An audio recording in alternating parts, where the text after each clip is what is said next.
பெல்ஷா kitchen. வாங்க இன்னைக்கு நாம தக்காளி ஜாம் எப்படி செய்யலாம்னு பார்க்கலாம். அதுக்கு நாம 1 கிலோ தக்காளி, இன்னைக்கு 1 கிலோ தக்காளியே கழுவி வச்சிருக்கிறேன். அது கொஞ்சம் பழமாக இருக்கக்கூடாது, கொஞ்சம் காயும் கொஞ்சம் பழமாக இருக்கணும். கொஞ்சம் பார்க்குறதுக்கு அப்படி அமுத்தி பார்க்கும்போது கொஞ்சம் கல் மாதிரி இருக்கணும். குழஞ்ச மாதிரி இருந்தால் அது வராது. அதுக்கு ஃபஸ்ட்டு ஒரே ஒரு கீரல் லைட்டாக அப்படி போட்டு வைக்கலாம். ஏன் அப்படின்னு சொன்னால் அப்போ தான் அது வெடிக்கும். தண்ணிக்குள்ளே போட்டு வெந்நீரில் கொதிக்க வைக்கணும். அப்போ தான் தொலியை உரிக்கிறதுக்கு நமக்கு கொஞ்சம் சௌகரியமாக இருக்கும்.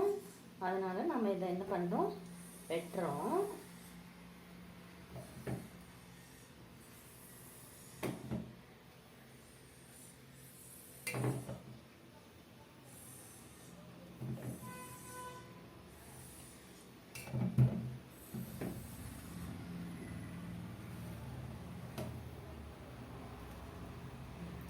பாருங்க, இப்போ நம்ம வந்து கீரல் போட்டு வச்சாச்சு. இன்னும் இதை வேக வைக்கலாம். இப்போ ஒரு சட்டி எடுத்துக்கலாம். இந்த சட்டியில் நம்ம தண்ணி ஊற்றிக்கலாம். அந்த தண்ணிக்குள்ளே எல்லா தக்காளியும் நம்ம அள்ளி போட்டுக்கலாம். இன்னும் இது என்ன செய்யலாம், கொதிக்க வைப்போம். பாருங்கள், இப்போ தக்காளி நல்லா நம்மளுக்கு கொதிச்சிட்ருக்குது, வெந்துட்டுருக்குது. வெந்தது எப்படி நம்ம பார்க்கலாம் அப்படின்னு சொன்னால், அதில் வெடிப்பு வரும். வெடித்து தொலி உரிகிற ஸ்டேஜில் வந்து நமக்கு தக்காளி வெந்திருக்குது அப்படிங்கிறத பார்த்து நம்ம ஆஃப் பண்ணிக்கலாம். இப்போ தக்காளி விலை கம்மிங்கிறதுனால நம்ம எல்லாருமே ஈஸியாக செஞ்சு பார்க்கலாம். இப்போ பாருங்கள், நல்லா கொதிக்குது. அந்த வெடித்து அப்படி தொலி உறிஞ்ச ஸ்டேஜ் நல்லா தெரியுது பாருங்கள். இப்போ நம்ம ஆஃப் பண்ணிக்கலாம். இப்போ நமக்கு தக்காளி வெந்துருச்சு. அந்த தண்ணியை நம்ம வெந்நியை கொட்டிட்டு அதில் பச்சை தண்ணியை ஊற்றி என்ன பண்ணியிருக்கோம், பச்சை தண்ணியில் திரும்ப இந்த தக்காளியை போட்டிருக்கிறோம். தொலி உரிக்கணும்.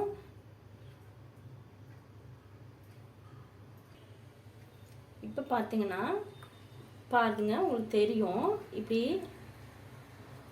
தொலி வந்து நல்லா கலண்டு வருது. கொஞ்சம் சுடுது. இப்படி நம்ம உரிச்சு வச்சுக்கலாம்.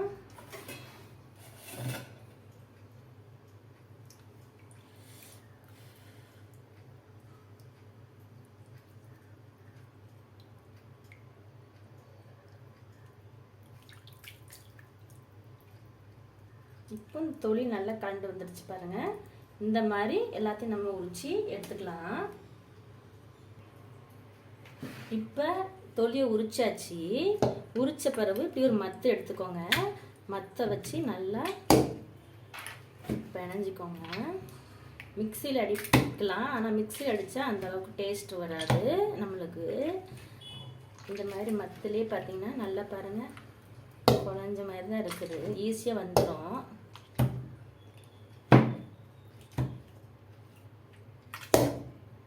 ஒரு நல்ல வடை சட்டியில் போட்டு அமுத்திங்கன்னா தெரிக்காது.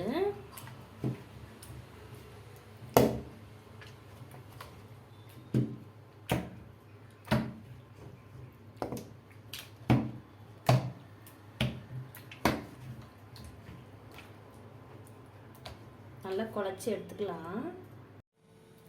இப்போ நம்ம அடுப்பை பற்ற வச்சுக்கலாம்.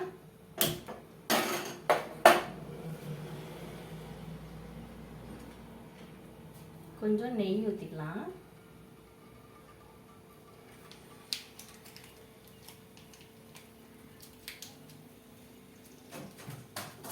தீயை சிம்மில் வச்சுக்கோங்க.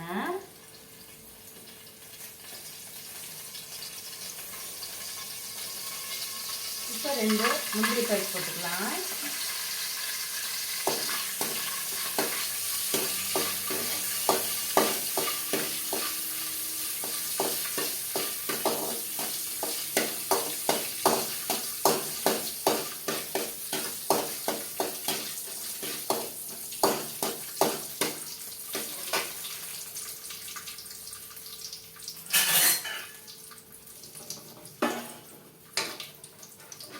அந்த முந்திரி பருப்பை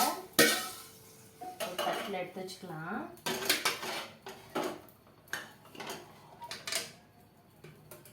அதே நெய் கூட நம்ம உடைச்சி வச்சிருக்கிறோம் இல்லையா, அந்த தக்காளி ஊற்றிக்கலாம்.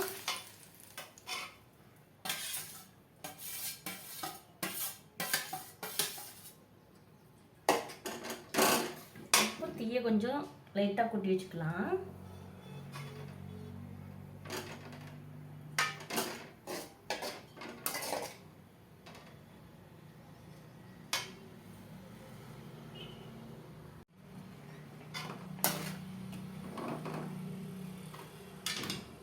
இப்போ பாருங்க, நல்லா குழஞ்சி வருது. இந்த ஸ்டேஜில் கொஞ்சம் நெய் ஊற்றிக்கலாம்.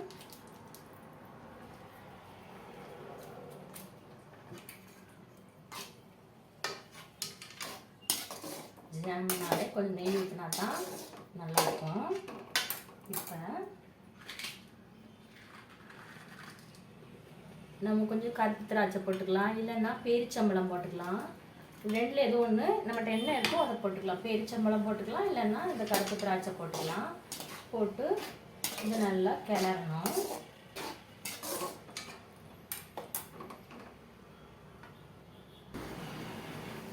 இப்போ ஒரு அரை கப் சீனி போட்டுக்கலாம்.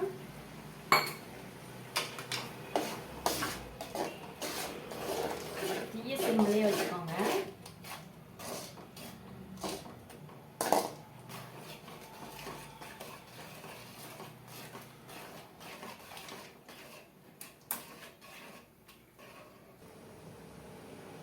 ரெண்டு உப்பு போட்டுக்கலாம்.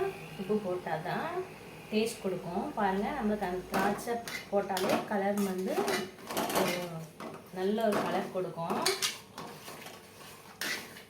உப்பு போட்டு சீனி தேவையான அளவு போட்டுக்கோங்க. போட்டு நல்லா சிம்மில் வச்சு நல்லா அது கெட்டியாகட்டும். இப்போ பார்த்தீங்கன்னா கொஞ்சம் ஜாம் பக்குவம் வந்துடுச்சு. இப்போ நீங்கள் தொட்டு சாப்பிட்டு பாருங்கள். புளிப்பு போயிருக்கணும். தக்காளிங்கிற ஒரு புளிப்பே நமக்கு வந்து தெரியக்கூடாது. இப்போ இந்த ஸ்டேஜில் வந்து நமக்கு புளிப்பு போயிடுச்சு. ஜாம் பக்குவத்துக்கு நமக்கு வந்து திரண்டு வந்துடுச்சு. இன்னும் லைட்டாக திரண்டு வந்தால் சரி. பாருங்கள், இப்போ நல்லா நம்மளுக்கு சுண்டிட்டு இப்போ ஆஃப் பண்ணிடலாம். இந்த ஸ்டேஜில் நம்ம ஆஃப் பண்ணி வேறு பாத்திரத்தில் கொட்டிக்கலாம்.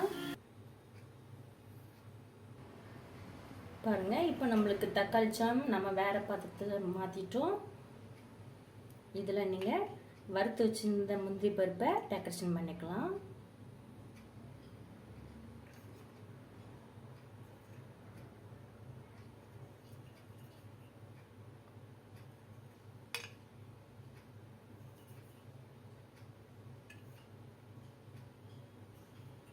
அவ்வளோதாங்க.